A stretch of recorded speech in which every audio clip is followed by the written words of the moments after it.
Okay, welcome back, F-Bombers. I have a really special guest with me today. Her name is Stacy Sims. I'm sure some of you have heard of her, and if you haven't, you're going to want to read all about her after this episode today. So welcome, Stacy, to the F-Bomb Show. Thanks. I'm excited. So, Stacy, I know you from one of the first books I read from you was Roar. And it was recommended to me about, I want to say like 3 or 4 years ago from a friend of mine who is Teresa. If you're watching, it's you. And she was really big into powerlifting. And we were talking a lot about women's issues with health, particularly around, our cycle, et cetera. And she said, you need to read this book. So I read it and I became an instant fan. And I've been following you since, which is awesome. Yay. So I really want you to kind of tell our viewers, what you do right now and talk to us about how you got into what you do now and what prompted it. Yeah. So I guess there's two angles of it. I'm a huge advocate for women empowerment through exercise and just learning about their bodies. So whole academic and sporting career looking at sex differences in nutrition and training, performance, environmental conditions like hot and cold. And now, evidently, I'm leading the charge. You are. to push women of all ages to understand their bodies and train better and not be gaslit by their physicians or their PTs or anyone else that might be able to push back when they're trying to achieve their performance potential. Right. So you were an athlete prior to this, right, Stacy? And you're like in previous, right? And so that's kind of what prompted some of this research and work. Yeah, I started as an athlete and at university, kind of had one of the epiphany moments of being an athlete and being educated in exercise physiology and going, wait a second, there's no representation of women in any of the stuff that we're learning. And being a competitive athlete, I was on the crew team at Purdue, and we were the women's lightweight and heavyweight boat. We were training the same as the men, but we didn't end up peaking for key races the same. And there would be different time trials and things that we're doing, and it just didn't seem to sit well. And that was the same time where we were doing metabolism labs, and like my results were thrown out because it wasn't what they expected. So there's a whole cumulative amount of things that came up where I was like, as an athlete, this doesn't make sense because you're trying to tell me to do something that isn't going to allow me to reach the potential that I believe that I have or my teammates have. So that's where I really started questioning the system and digging in and saying, you know what? We actually don't have a lot of research on women. And a lot of times I've been told, well, why do you want to study women? We don't know enough about men. We can just generalize. Male physiology is pretty similar to women's physiology, except women have menstrual cycles. It's like, no. No. Let's back out a little bit. We have sex differences from birth. Actually, we have sex differences in utero, and that plays forward to a lot of the stuff. But then when you have our sociocultural constructs that play around with how a woman is supposed to look, how she's supposed to train, what she's supposed to use in terminology of toning versus being strong, all this comes to backlash against women when they are actually trying to find what's the best thing that I need to do in this moment in time to be the healthiest person that I can be. So it's interesting because, again, we look at, women in leadership here, but one of the things I've heard throughout the course of my lifetime in training, because I'm a big advocate of, fitness and being healthy, eating healthy, et cetera, but also having a life. And one of the biggest things was cardio. You should be doing cardio all the time. And now that seems to be so different, right? Now what we're hearing for women, particularly at my age, which I don't want to reveal too much, but, I'm a little bit in my midlife. And so what we're hearing now as women is, you need to lift. You need to lift weights. You need to do weight resistance, right? And I think that's partially because of you, right? Because what you found was we need to do that. Yeah. I remember the first time I presented it was at an endurance conference. And I was like, women don't need to do long, slow distance, which is always LSD. Like, you want to do long, slow distance? I'm like, we need to LHS, lift heavy shit. And people are like, what? What are you talking about? It's like when we look at the changes that the muscle is undergoing as we get older, there's a disconnect and a dysfunction that happens with our contractile proteins. And the way we overcome it is we look at strength training. One of the first adaptations is to make those proteins work how they should. And when we're looking at like body comp changes, putting on lean mass, getting bone strength, maintaining cognitive function, it all leans into resistance training. And I mean, I came from an endurance background. I was on the crew team, then I was a marathon runner. I've done ultras, Ironman, like a whole gamut of nothing but endurance stuff. But when you really start digging in and understanding the lifting side of things and the resistance side of things and applying load in that way, it is like the bedrock for women across all ages. Yeah, for sure. And I think I've noticed a huge difference just personally with moving to that style rather than just focusing on cardio. Because to me, cardio was like, it was like a never ending battle. Right. I wasn't getting the results I wanted. And now moving into, and we're going to talk a little bit about some of the programming, but now moving into one of the programs I'm following that you help create, I'm seeing the actual results. Right. It may not be physically, but it's more about being stronger. Right. Like I feel stronger. So one of the things that women in leadership really struggle with is time. Right. And so what do we do as women when we have limited amounts of time? What should we focus in on?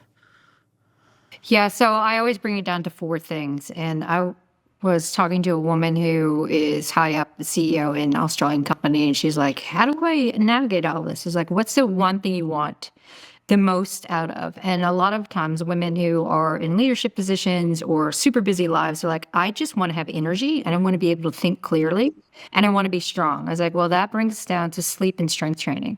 We have to be able to nail sleep because we see that if we keep phase shifting through eating habits or poor sleep, that we actually can't budge body comp. We have time lapse really in the day where we're like, oh, I just lost my focus. I don't know why.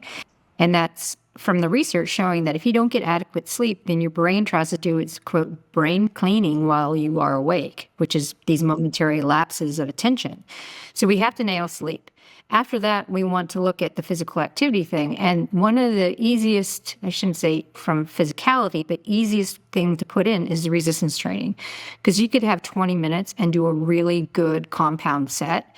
And that feeds forward to better metabolism, lean mass, clear cognitive focus, and you don't feel smashed. Because after a hard cardio session, like we were brought up in the 90s of the sweat fest, where you have to be like completely smashed. And that's such a metabolic drain where you don't feel energized, you just feel worse. So for a lot of women, they start embracing strength training and they start feeling more powerful, their shoulders come back, they stand up stronger, they hold their posture, they feel more confident. It leans into their entire life. So then I'm like, okay, if we have those two, then we can start looking at where are we peppering in some high intensity work for maybe a little bit better epigenetic changes. And of course, nutrition falls into play too. But if we start from a personality perspective, some people are super motivated to change nutrition. Other people are super motivated to do physical activity. And I really try to have women lean into the physical activity part. Because when you start feeling better, then you naturally gravitate to better nutrition. And then you can work on it. If you try to do it all at once, it doesn't work and it doesn't fit in. Yeah. So one of those programs that I was alluding to was Power Happens. And it was Power Happens Express with Haley Fitness. And I just discovered it. And I thought, oh my God, Stacy did this one. So I hopped on the train. And it really is. In 30 minutes, 40 minutes, I've pumped out a great workout. And then you have these workouts called sits finishers.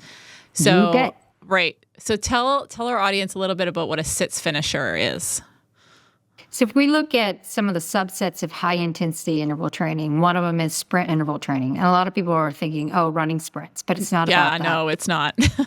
Yeah. It's 30 seconds or less, as hard as you possibly can go. And I mean, at the most that you could do, even when you're super fit, with high quality is 4 or 5 of these. So it's 30 seconds or less with 2 to 3 minutes recovery because we want each interval to be as good, if not better than the last one. And when you reach a max and you can't match or exceed the previous interval, you stop. And the goal with it is it creates such a strong stress on the body. It changes our metabolic control, so we have better blood sugar control. It reduces liver's want to change fatty acids into visceral fat. We see a better conversation between our skeletal muscle and other organs in the body to improve our gut composition, so our bacteria in our gut. It's better cognitive focus. We see it helps with brain metabolism, because one of the things that we see with a risk factor for women, especially when we're looking at dementia and Alzheimer's, a change in brain metabolism. So it's helping the brain learn how to use more lactate. So it's a whole cascade of health benefits, but for the most part, it's a really massive fat stripper. And that's where you're like, okay, let's do a sit finisher after you've done the heavy compound work, because it really maximizes strength and body composition change. Yeah, and it's like it was a game changer for me. That program was a game changer because, like you said, women in leadership, and I am in a leadership position. I don't have a whole lot of time. So for me to just carve out, between my daughter's dance classes, 40 minutes to get into that gym, pump it out, and do a sits, and then get out, it's great, right? I have that time, right, to do that. That's me this afternoon. It's like I'm working, shuttling my daughter because my husband's away. She has gym training for maybe 45 minutes. So I'll go to my gym while she's there. I'll do one of the Power Happens things and then go to get her. And so it's like, okay, instead of wasting time going back and forth, you fit it in. Right? You fit it in. I love it. I love that Stacy is like a real mom, like most of us. Juggling all the things that are happening in our life. All right. So one of the things that I had a question about, and I get a lot of these questions too from, other friends and moms and women in my life. There's all these fads, right? Right now, the other big fad is cold plunging. And we're hearing a lot about it. Tell us a little bit about your thoughts on all these different fads. How do we make sense of all the noise that's around us? I bring it back to when you're looking at all the fads that are out there, that's the X%, and most of them are being thrown out there by the people that are not inherently, but into being selfish. You see the bro science of the N of one, and they have all the other things nailed down, so now they're going to go try to do all these extraneous things for their health. But a lot of people are missing the mark on the 4 pillars of strength, or rather physical activity, sleep, nutrition, and the mindfulness and community engagement, right? Taking a walk for your friend. When you have all of those down and you're like, I've optimized all of those, then we can look at using other things to optimize our health. And that's where we look at sauna or cool water, not cold, for women. We can look at some of the supplements that are coming out. And that's where I think a lot of the noise comes from, because people want an immediacy. It's like, oh, if I do, right, we do environmental stress 3 times a week, then that takes care of everything. It's like, no, actually, you have to have the basic foundation first of all of the things that we think are hard, but we got to do those first. And then we can look to optimize. Yeah, so it's not an easy solution, right? We're not looking for an easy solution. What we're looking for is, start with something, right? And if we're going to start with something, it's going to be, I think for me, it's whatever motivates you first, right? It could be the nutrition, it could be the fitness, whatever it is. Yeah. And I think for, some of the leaders I know, like fitness was kind of easy to fit in. Like they would do like walking meetings, or they would take their lunch and do something, right, on their lunch. But it's taking that break and scheduling it in, right? I hate that, by the way. We have to schedule it all in, but it's there. I know. But I find that if you make a wellness meeting for yourself, and we're really good with wellness meeting. Oh my God. Just blew my mind. So schedule that in on your calendar, or one of the colors that you can't change. And try to lean into getting it done early, because we know as the day goes on, things come in, right? So I work with some breakfast hosts and stuff, and they're getting up at 2:30, 3 o'clock in the morning to get to the show in time, and they do 10 to 15 minutes of some sprint work and some mobilization. So that wakes them up, they get to the show, and then a couple of times a week during the afternoon, they'll go do their heavy lifting. So it's really like, okay, what is my life? Where do I know I have to keep this meeting with myself? Where am I going to fit it in the day? I want to go back to the sleep thing, because I've heard this over and over again. And one of the things that women struggle with, particularly in perimenopause, is sleep, right? It's a whole game changer.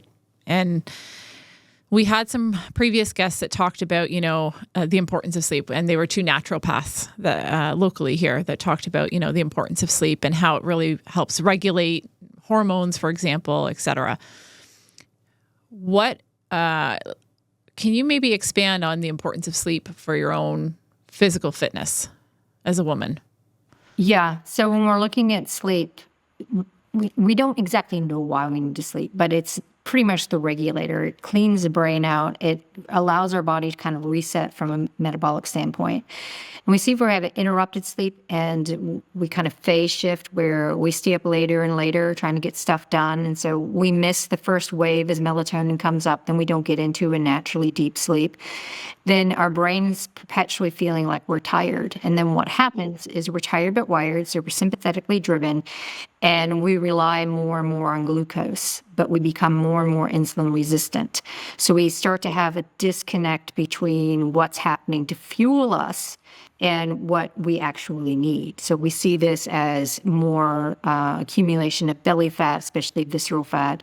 And because we've phase shifted, we still can't get into that optimal sleep. So if we're looking at how do we optimize, then we have to look at our circadian rhythm, right? So we get up a natural wake time or when our alarm goes off, and we have to have some food within a half an hour or so. So then our brain and body's like, okay, we're awake. So then we start, getting our hormone pulses going. We start working with the circadian rhythm. We have dinner at 6 or 7 p.m. We don't eat 2 hours before bed. And then our body's working in that rhythm so it can get that optimal melatonin rise and then peak, and we can get optimal sleep.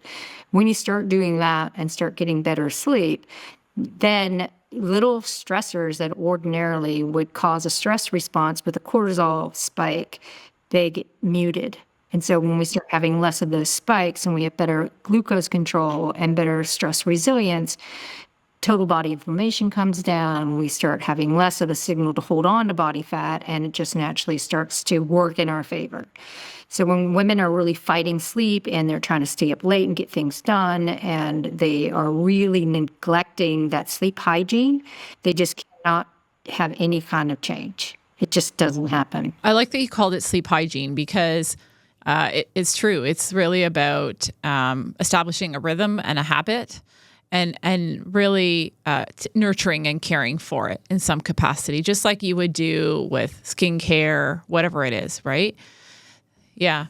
So for me, I know my time to kind of decompress is around 8:30 at night, and around 9 o'clock I'm toast, and that's when I usually start to really wind down, and it's between 9 and 10 that I either fall asleep, right?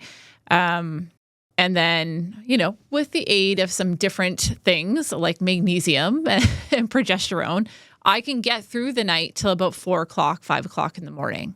Right. But I think what women need to realize, particularly as they get busier, they need that time to kind of wind down at the end of the day and really have to recognize when their body's saying enough, right? Like enough to don't push it. And I see this all the time. It's like most women will start to get tired or feel the onset of being sleepy between 8:30 and 9, because this is when melatonin starts to come up and your parasympathetic is starting to come in. But unfortunately, it's like 8:39, you're trying to fight to get the kids to bed. And then after they're falling in bed, you're like, do I catch up on work or do I sit and watch some Netflix with my partner as some time together? So you fight through it till like 10 or 10:30, and by then you try to go to sleep and you can't because you've missed the first wave, right, of melatonin coming and trying to get that parasympathetic. And if you don't capture that, then you're going to have that interrupted, like not very good sleep. So like you're saying, it's like you have to learn to cue in and to have that wind down time, even if it's 10 minutes of no noise first thing in the morning, and then you can bring that with you when you need to start winding down. These are really critical things that as we get older, we really have to put into play. Otherwise, the environmental stressors around us are going to take over, and we're just going to perpetually be tired but wired and sympathetically driven.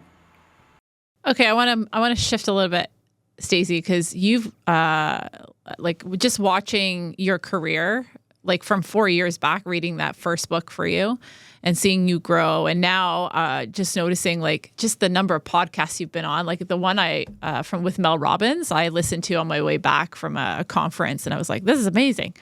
But